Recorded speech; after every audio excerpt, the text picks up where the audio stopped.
Cliff, welcome to the St. Augustine's Asylum for the Mentally Ill. My producer Tom said good things about you. In your backpack is a flashlight, a voice recorder, an EMF, and a couple of little fun occult things. We'll let you know when to take those out. Ready to pay off some of those college debts and beer tabs? Well, of course you are. And when you're ready, enter in through those front doors.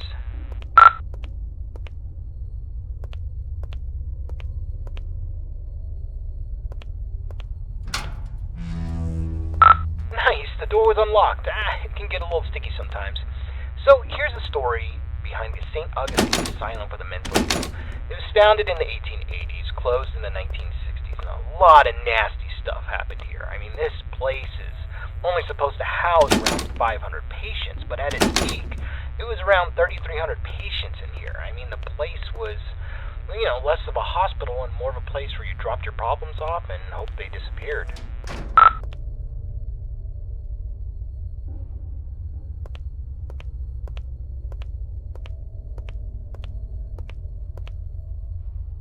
In the end, this place was sort of against what the Bible's supposed to teach. I mean, there was no love here, no grace, no healing. The patients were not here to be rehabilitated. Ordinary people just wanted them gone for public. They shoved those with non-threatening mental conditions or those deemed inappropriate to society together with legitimate psychopaths and murderers and other violent monsters and basically said, let God sort it out. The atrocities in here are just too much to count. The death toll was unreal. The violence, the disease, the abuse, nobody cared. And once you came to this place, you never left.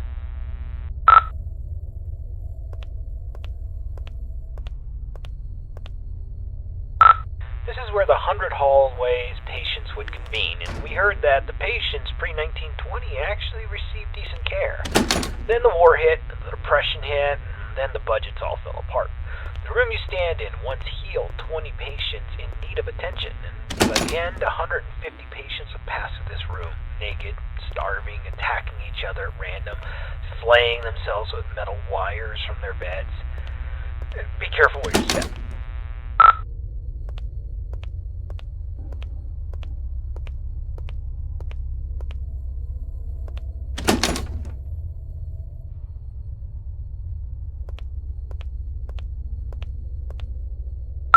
Alright, this is a good place to start. I want you to take out your voice recorder, and I'll hopefully be able to awaken this place.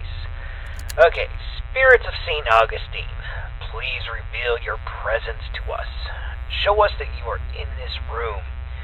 Feel free to interact with anything, or speak to us. Use your words, use your voice, and let us know that you're here. Okay, play that back. Just know that you're here.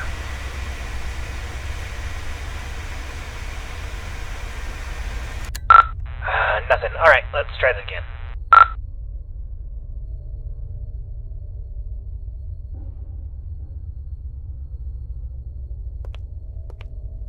Alright, let's try this. Ghosts of St. Augustine, please let us know that you are still in this hospital.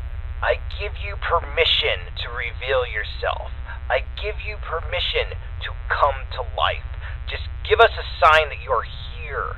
Tell us where you are. Speak to us now into this microphone. Alright, check that. Now into this microphone. Alright, let's try one more spot.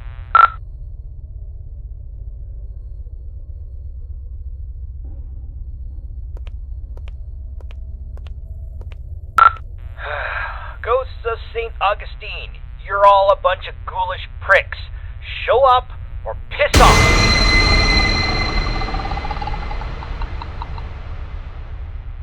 Whoa, did you hear that? Play that back. Pricks, show up or piss off!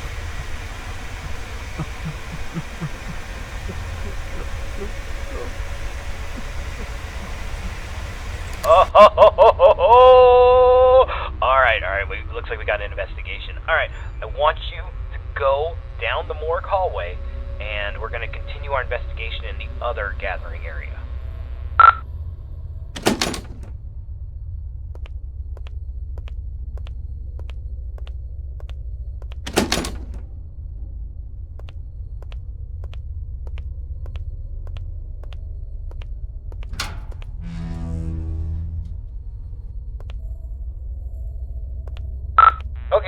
areas you need to visit to fulfill your contract, the East Social area is the first on the list. This is the area where the inmates who are deemed a danger to society would convene. You'll go to this room and perform a summoning ceremony. So walk into the center and we will begin.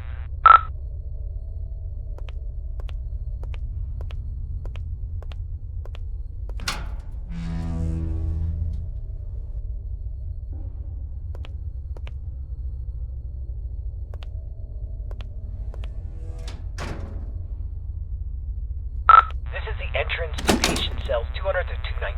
We're talking extreme bipolarism, schizophrenia, dementia. Not necessarily dangerous, but it could be a challenge for society. Dang, the door's locked. That sucks.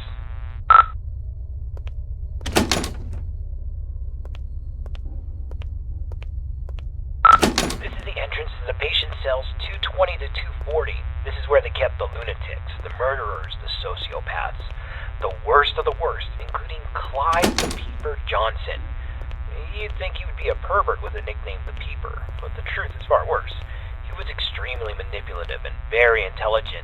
He was a murderer and a maimer. Most of his victims could never identify him because he managed to convince them to gouge their own eyes out with metal wires and even their own fingernails.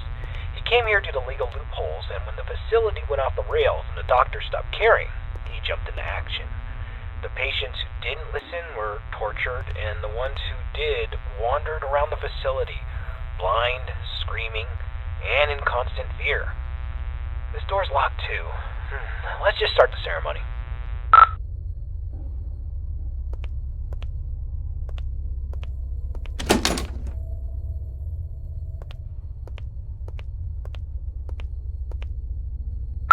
Spirits inside this asylum, we know that you're here. We release you from your restraints. Come forward and live again. This person is no longer shielded from the realm of the dead. You may be seen, interact, and manipulate him in any ways you see fit.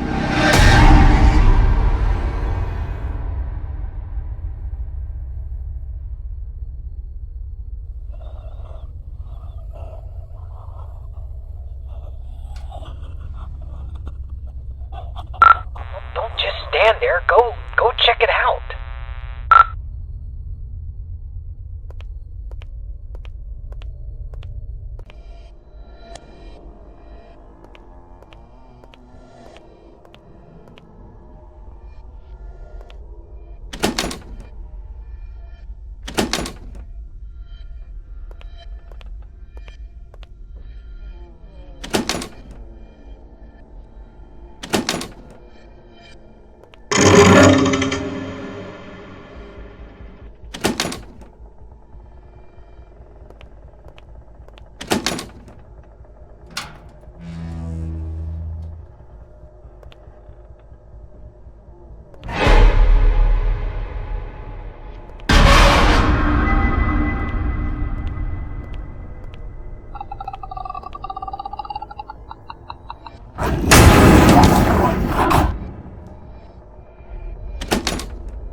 out of there. Just go to the front door and get out.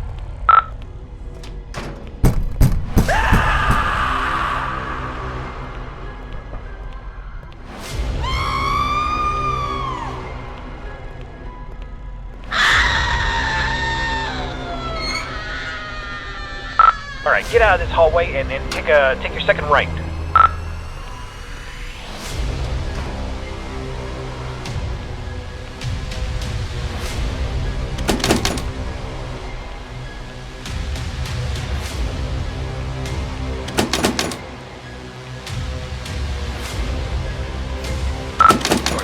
Damn it. Oh, okay, there's a staircase. Take the staircase up to the second floor, and you should be next to a fire escape. You should be able to get out that way. So go up the staircase.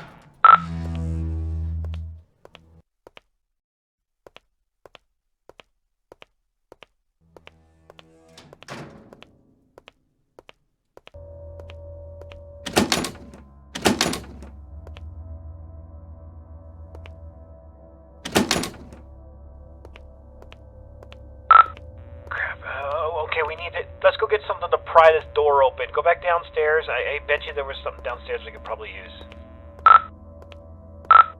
Hold on. That staircase wasn't there before. This place doesn't even have a basement. What is going on? Alright, just... I don't think you got any other choice. I think you gotta make your way downstairs.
Alright, confession time. It's about the eyes. I kinda had this from you. There's an urban legend, and I repeat, it's an urban legend about the peeper Clive Johnson. You see, there was a patient who suffered from dementia and swore that Clive was more than just a mere man, and he would kind of haunt this patient all throughout the day. Rampant hallucinations that progressively got worse, but at night he never saw the peeper. Then he discovered that if he closed his eyes, he could escape Clive, but whenever he opened them, Clive would be there, waiting for him and getting closer and closer. Eventually, the patient used a fork and he blinded himself. And while he was soaked in his blood from his sockets, he screamed to the entire hospital that he was free, he was safe. And a week later, 2 more patients charged Clive with stalking them, even though he was confined to solitary. I mean, it's crazy. They took their eyesights too. This pattern didn't stop. I thought it was BS, but based on what we've seen tonight, I'll pretty much believe anything. So, try to get the hell out of there, and if it gets too intense, try to shut your eyes.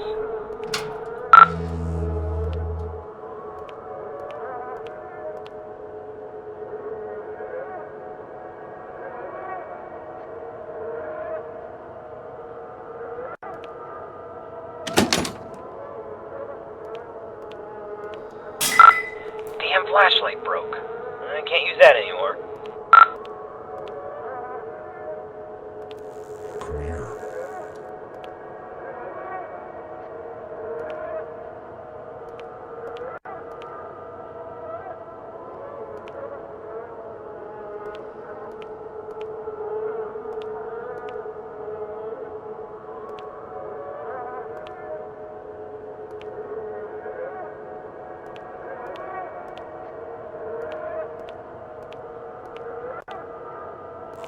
Come on closer.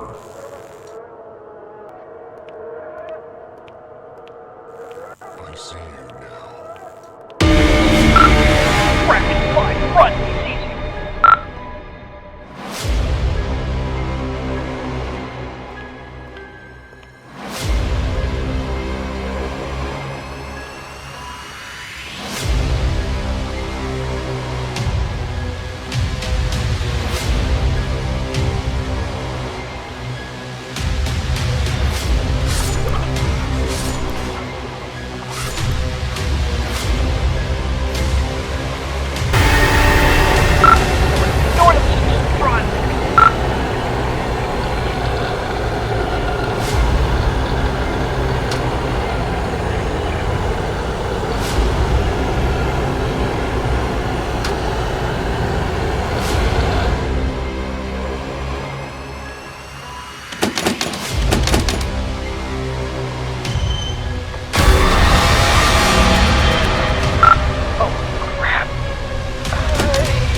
You got a choice.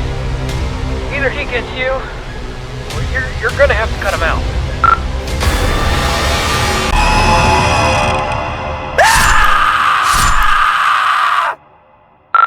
Holy crap, man. I can't believe you just did that. You freaking gouged your eyes out with a scalpel. Are you alright? I know you're not. Holy crap. Alright, we're getting a picture from your camera. Bad news is it's pitch black. There's no light. Your room, there's nothing I could see. The flashlight went out, and we don't even know where you are. I'm not going in there. Are you going in there? I'm not going in there. Hell no. Look, if you can't feel anything, I'm sorry, but we're not coming. I'm sorry, man. I have to go. I'm sorry.